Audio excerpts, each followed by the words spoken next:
Genesis 22 in the ESV. After these things, God tested Abraham and said to him, "Abraham." And he said, "Here I am." He said, "Take your son, your only son Isaac, whom you love, and go to the land of Moriah, and offer him there as a burnt offering on one of the mountains of which I shall tell you." So Abraham rose early in the morning, saddled his donkey, and took 2 of his young men with him, and his son Isaac. And he cut the wood for the burnt offering, and arose, and went to the place of which God had told him. On the 3rd day Abraham lifted up his eyes, and saw the place from afar. Then Abraham said to his young men, "Stay here with the donkey. I and the boy will go over there and worship, and come again to you."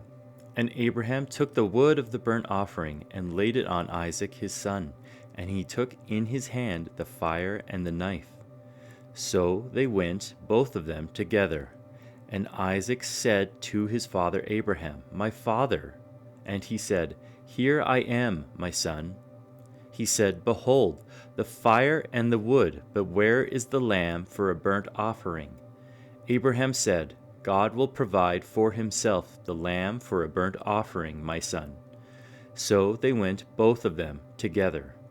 When they came to the place of which God had told him, Abraham built the altar there, and laid the wood in order to bound Isaac his son, and laid him on the altar on top of the wood.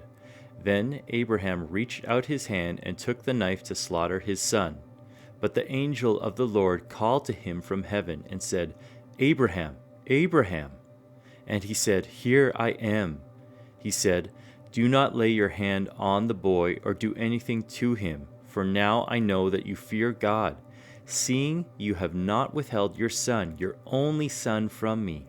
And Abraham lifted up his eyes and looked, and behold, behind him was a ram, caught in a thicket by his horns. And Abraham went and took the ram and offered it up as a burnt offering instead of his son. So Abraham called the name of that place, "The Lord will provide," as it is said to this day, "On the mount of the Lord it shall be provided." And the angel of the Lord called to Abraham a second time from heaven, and said, "By myself I have sworn, declares the Lord, because you have done this, and have not withheld your son, your only son, I will surely bless you. And I will surely multiply your offspring as the stars of heaven, and as the sand that is on the seashore. And your offspring shall possess the gate of his enemies, and in your offspring shall all the nations of the earth be blessed, because you have obeyed my voice." So Abraham returned to his young men, and they arose and went together to Beersheba, and Abraham lived at Beersheba.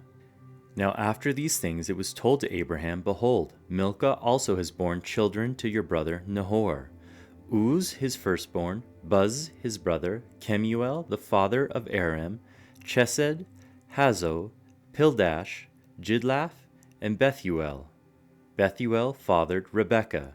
These 8 Milcah bore to Nahor, Abraham's brother. Moreover, his concubine, whose name was Reumah, bore Tebah, Gaham, Tahash, and Makkah.